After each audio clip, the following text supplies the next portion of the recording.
بسم الله الرحمن الرحيم madaxda halkan fadhido oo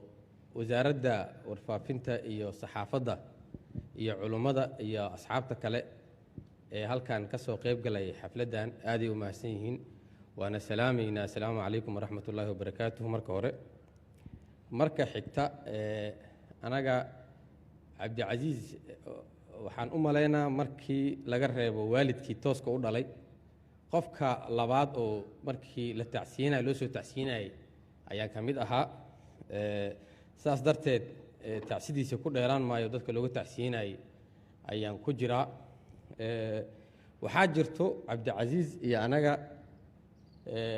go'aanan gaarnay iyo heshiis naga dhexeeyaa jirto go'aanka naga dhexeeyey iyo ballantaan isku ogeyn waxaa waaye in aanan dhimashada yeelin oo aan diidno macnaheedu maxaa waaye waxaa jirtay maanso uu ustaad cali sheekh abubakar tiriyey oo dhimashada hayeelina la dhihi jiray macnaheeda in qofkiioo nool oo ajashiisu aysan dhammaanin oo adduunyada joogo oo laga raba inuu adduunyadii shaqeeyo oo qiyaamihii u shaqeeya la rabo inaa inta la caburiyo oo fikirkiisa la daboolo oo uu waxa saxa ahna sax u aqoonin waxa qaladka ahna qalad u aqoonin oo saxana sax dhihi karin qaladkana qalad dhihi karin in aanan yeelin oo waxaasi aan meel iska dhigno oo anagoo nooloo nafteena nagu jirto weli aanan dhimasho qaadanin oo adduunyada zaa'id iyo korsaar aanan ku naqanin ballan saas ahaa naga dhexaysay saas darteed qofka marka ay tiisa go'do ilaahay xaggiisa ay ka dhammaato uma arkayn dhimashe waxaan dhimasho u arkayna qofkiioo nool oonan saxna dhihi karin qaladkana qalad dhihi karin taasaan u arkayna saas darteed cabdicasiis waa iga hormaray oo keliya oo tiisiyaa dhammaatay haddana anaga ballantii weli waa ku taaganaho dhimasho yeeli mayno oo ma rabna dhimasho anaga oo nool oo aanan cimrigeenna iyo ajasheenna iina go'in taa cabdicasiis dhimashadiisaan ka leehay tan kale saxaafadda ama saxafiga soomaaliga ah yaan u sheegaynaa waxaa waaye saxafiga soomaaliga ah ee maanta joogo laba waddo oo hal natiijo leh ha u furan keliya miduu rabo asaga ha qaado waaye labada waddo waxaa waaye wixii saxa inuu sax dhahaa qaladkana oo qalad dhahaa mid waayo oo tan wanaagsan waayo oo cabdicasiis ku dhinto waaye tan kalena waxaa waaye inuu ka aamusaa oo isagoo ka aamusan haddana dhintaa mar kasta dhimashadu waa imaanaya ciida laakiin waxa macno kala duwaya dadka qofka dhimashadiisa macno u kala yeelaya waxaa waaye marka uu joogo runta ma sheegi jira waaye mise ma sheegi jirin waxyaabaha aad waxaas ku xaqiiqsan kartaan waxaa ka mid a cabdicasiis markuu dhintay kooxdii dishay waxay sheegtay inay hebel uga aareen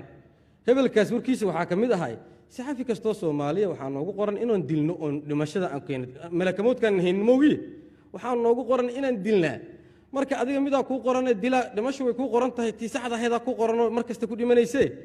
ka soko heesku dhimaninoo runta run ka sheeg beentana been ka sheeg been waaya dhetan kana run waaya dhet taasaan rabnaa bikidhi saxaafaddu markay labadaas waddo ka mid a ayaa u raacsan labada waddana halkaas natiijay leedaho mar kasta waad dhimanaysaa taataa waaye hadal badanaa la sheegay culimmadana ay sheegtay warbaahintuna ay sheegtay dhibaatada ka jirta magaalada waa run oo dhib weynaa ka jira magaalada oo isku qabaan mas-uuliyiinta ama saraakiisha ilaalada wato iyo waddada cariiriga ah oo ay maraan maxaa la yidhaahdaa dhallinyarada ku xoogsanayso mootobajaajta ku xoogsanayso iyo dadka ay wadaan arrintaasi maxaa la yidhaahdaa